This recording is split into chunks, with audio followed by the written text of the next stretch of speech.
आज हम शुरू करने जा रहे हैं जियोग्राफी। जियोग्राफी में एक टॉपिक आता है जिसका नाम है भारत का वन। तो हम चलते हैं इसके बारे में आज अध्ययन करते हैं। भारत का वन, देखिए वन होता क्या है। पौधे का समूह जो प्राकृतिक रूप से उगता है, जिसको हम नहीं उगाते हैं, जिसको प्रकृति उगाते हैं, उसे क्या कहते हैं? वन कहते हैं। फिर क्या होता है? एक होता है वन क्षेत्र। वन विभाग में दर्ज क्षेत्र क्या कहलाता है? वन क्षेत्र कहलाता है। वन जहाँ पाए जाते हैं वहाँ कुछ एरिया होती है कि यहाँ तक वो एरिया तक A1 पाए जाते हैं, यहाँ तक एरिया तक A1 पाए जाते हैं। तो उसका कुछ क्षेत्र होता है, तो किसके अंतर्गत होता है? वन विभाग के अंतर्गत होता है। तो जो भारत में वन पाए जाते हैं, कितना % पाए जाते हैं? 24.5% पाए जाते हैं। तो इसका एक टॉपिक आता है वास्तविक वन क्षेत्र क्या होता है। ये पौधे से घिरा क्षेत्र होता है। किसका रूप है? वन क्षेत्र का छोटा रूप है। फिर बात आती है वन से क्या लाभ होते हैं हमें, वन हमारे लिए क्या लाभदायक है, वन से हमें क्या प्राप्त होता है। चलिए देखते हैं। लकड़ी के ईंधन के रूप में क्या होता है? इसका प्रयोग होता है। फिर औषधि का क्या होता है? स्रोत होता है। वन क्या होता है? औषधि का भी स्रोत होता है। औषधि को तो समझ में आया, जैसे क्या होता है, कोई भी दवा बनती है किससे? औषधि से ही मिलकर बनती है, जो हमारे बॉडी के लिए क्या होता है? सुरक्षा करती है। फिर वर्षा कराने में क्या होती है? सहायक होती हैं। अगर वन ना हो तो वर्षा बहुत कम हो जाएगी, इसलिए वन हमें क्या करना चाहिए? लगाना चाहिए। ध्वनि प्रदूषण कम करते हैं। वन क्या करते हैं? ध्वनि प्रदूषण क्या करते हैं? कम करते हैं। और एक और बात होती है कि वन से एक और लाभ है कि जैसे पेड़ पौधे लगाने से बहुत लाभ होता है। जैसे गाड़ी चला रहे हैं आप, क्या होता है, कभी रोड पे जाते होंगे तो पेड़ पौधे किनारे पाए जाते हैं। तो क्या वहाँ से गाड़ी जब चलाते हैं तो क्या होता है? कार्बन निकलता है गाड़ी से। तो कार्बन निकलता है तो उस कार्बन को अवशोषित कर लेते हैं पेड़ पौधे। पेड़ पौधे क्या करते हैं? उसको अवशोषित कर लेते हैं, तो कार्बन की मात्रा को क्या करते हैं? कंट्रोल करते हैं। एक और फायदा है। फिर देखते हैं हम वन के प्रकार, वन कितने प्रकार के होते हैं, चलिए देखते हैं। उसमें सदाबहार वन, देखिए यह वन उच्च वर्षा वाले स्थान पर पाए जाते हैं। जहाँ पर वर्षा ज्यादा होगी वहाँ पर कौन वन पाए जाएंगे? उस सदाबहार वन। वर्षा कितनी होनी चाहिए? 200 सेंटीमीटर से ज्यादा वर्षा पाई जाएगी तो कौन वन वहाँ होगा?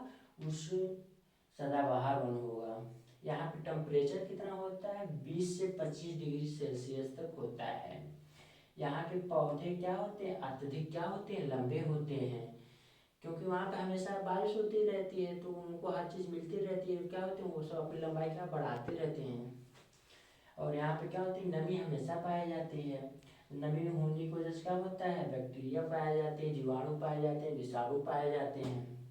यहाँ पे क्या होता है? यातायात आप नहीं कर सकते हैं, क्योंकि यहाँ वो बहुत सघन, बहुत घने वन होते हैं। यहाँ पर आप यातायात नहीं कर सकते हैं, और नमी से युक्त भी होता है। और यहाँ कौन कौन देखिए पेड़ पौधे पाए जाते हैं?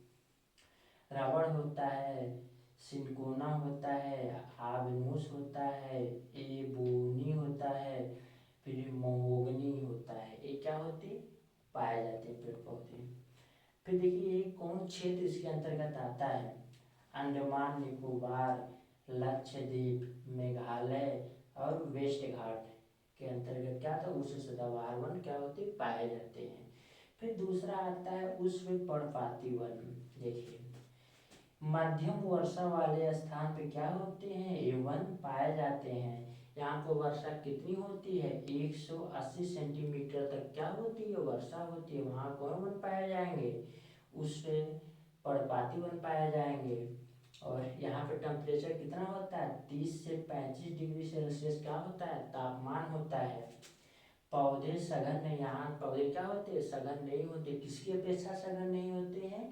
उस सदाबहार वन की, उस सदाबहार वन की अपेक्षा क्या होते हैं? पौधे यहाँ क्या होते हैं? सघन नहीं होते हैं। क्यों सघन नहीं होते हैं? क्योंकि यहाँ पर वर्षा ज़्यादा होती है, यहाँ पर वर्षा कम होती है। और कौन कौन पौधे यहाँ पाए जाते हैं, या फिर कौन कौन पेड़ पौधे पाए जाते हैं, देख लिया जाए। शीशम, साल, अर्जुन, चंदन, सागौन, खैर, ये क्या होते हैं, वृक्ष क्या होते हैं, पाए जाते हैं। फिर देखिए कौन क्षेत्र इसके अंतर्गत आता है, छत्तीसगढ़, झारखंड, त्रिपुरा, मिजोरम, वेस्ट घाट के अंतर्गत क्या होता है, उस पर्णपाती वन क्या होते हैं, पाए जाते हैं। फिर आती है तीसरा वन, जिसका नाम है मरुस्थल वन। मरुस्थल मतलब क्या होता है, जहाँ पर वर्षा क्या होती है, कम होती है, वहाँ पर क्या, उसे क्या कहते हैं, मरुस्थल कहते हैं। वहाँ पर तापमान ज़्यादा होगा। देखिए यहाँ पर वर्षा कितनी होती है, 25 से 30 सेंटीमीटर क्या होती है, वर्षा होती है। जब टेम्परेचर हाई यहाँ होगा तो क्या होगा, जलवाष्प ज़्यादा बनते हैं, जलवाष्प ज़्यादा बने तो वर्षा क्या होगी, कम होगी। यहाँ पे क्या होता है, पानी की क्या होगी, कमी होगी। पानी की कमी की वजह से क्या होता है, जड़ें क्या होती हैं, लंबी हो जाती हैं। और जो जड़ें क्या होती हैं, लंबी हो जाती हैं, तना किसका रूप ले लेता है, पत्ती का। पत्ती किसका रूप, कांटे का रूप ले लेती है। कौन कौन पाए जाते हैं, खजूर हो गया, कैक्टस हो गया, बबुल हो गया, कीकर हो गया। ये किस क्षेत्र के अंतर्गत पाए जाते हैं, ये राजस्थान, गुजरात के अंतर्गत क्या होते हैं, मरुस्थलीय वन क्या होती है, पाई जाती है। फिर आता है पांचवा वन, आज मतलब चौथा वन, चौथा वन, पर्वतीय वन। ये वन क्षेत्र ऊंचे स्थान पर क्या होते, पाए जाते हैं।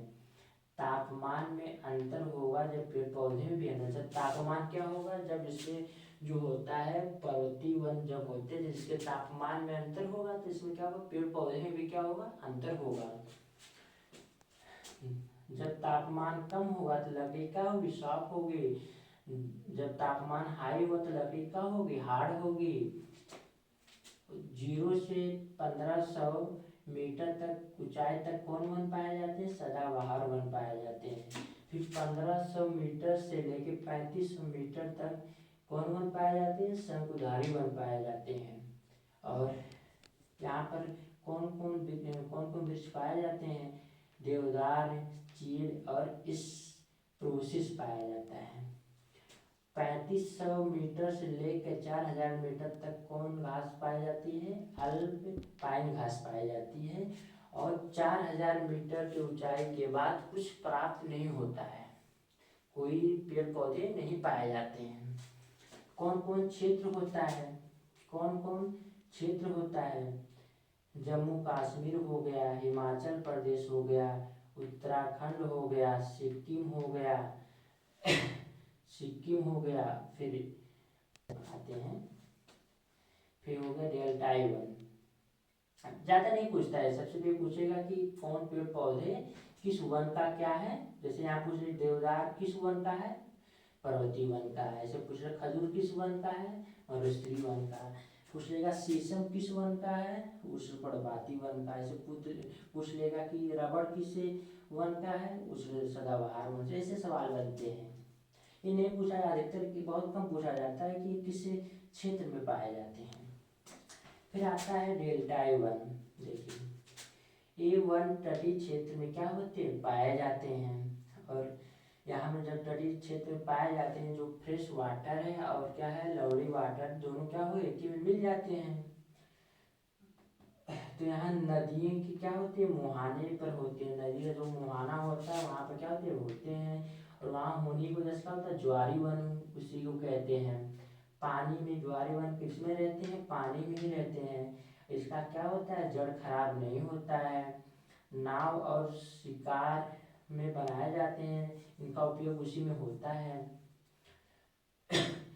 फिर इसमें कौन कौन पाए जाते हैं, सुंदरी वन पाए जाते हैं। कौन कौन क्षेत्र में पाए जाते हैं, तो ये पाया जाता है पश्चिम बंगाल में पाया जाता है, आंध्र प्रदेश में पाया जाता है, गुजरात में पाया जाता है, महाराष्ट्र में पाया जाता है, केरला में पाया जाता है।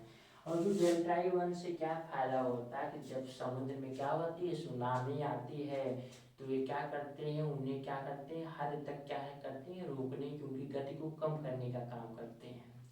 तो आज से भारत का वन समाप्त होता है। और अगर हमें पढ़ाने में कोई भी गलती होगी तो उसको क्षमा करने का कष्ट करिएगा।